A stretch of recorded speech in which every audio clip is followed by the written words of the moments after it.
They begin IPL 2008 centuries.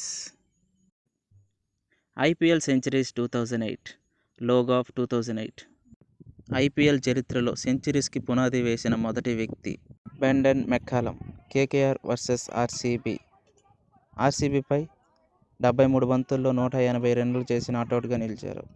Chinnaswamy stadium, బెంగళూరులో. April 18, 2008 ఐపీఎల్లో మొదటి సెంచరీ నమోదు చేశారు.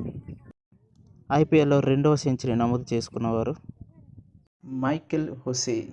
సిఎస్కే వర్సెస్ పంజాబ్ 54 బంతుల్లో 116 రన్లు చేసి నాటౌట్గా నిలిచారు. PCA stadium, Mohali. ఏప్రిల్ 19, 2008లో రెండవ సెంచరీని నమోదు చేశారు ఐపీఎల్ హిస్టరీలో. ఇప్పుడిక ఐపీఎల్ హిస్టరీలో మూడవ సెంచరీ నమోదు చేసుకున్నవారు ఆండ్రూ సైమండ్స్. డీసీ వర్సెస్ ఆర్ఆర్పై 53 బంతుల్లో 117 రన్లు కొట్టి నాటౌట్గా ఉన్నారు. Rajiv Gandhi international cricket stadium, హైదరాబాద్లో. ఏప్రిల్ 24, 2008 నాడు ఐపీఎల్ హిస్టరీలో మూడవ సెంచరీని నమోదు చేసుకున్నారు. ఐపీఎల్ హిస్టరీలో తన 4వ సెంచరీని నమోదు చేసుకున్నవారు ఆడమ్ గిల్క్రిస్ట్. డీసీ వర్సెస్ ఎంఐపై 47 బంతుల్లోనే 109 పరుగులు చేసి నాటౌట్గా నిలిచారు. Wankhede stadium, Mumbai.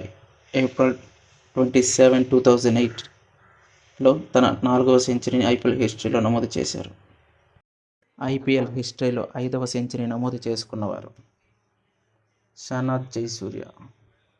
MI versus సిఎస్కేపై 48 బంతుల్లోనే 114 రన్లు చేసి నాటౌట్గా నిలిచారు. వాంఖేడే స్టేడియం, ముంబై. మే 14, 2008లో 5వ ఐపీఎల్ సెంచరీ నమోదు చేయబడింది.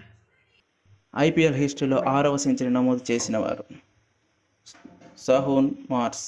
పంజాబ్ వర్సెస్ ఆర్ఆర్పై 69 బంతుల్లో 115 రన్లు చేసి పీసీఏ స్టేడియం, మొహాలీలో మే 28, 2008న 6వ సెంచరీని నమోదు చేసుకున్నారు.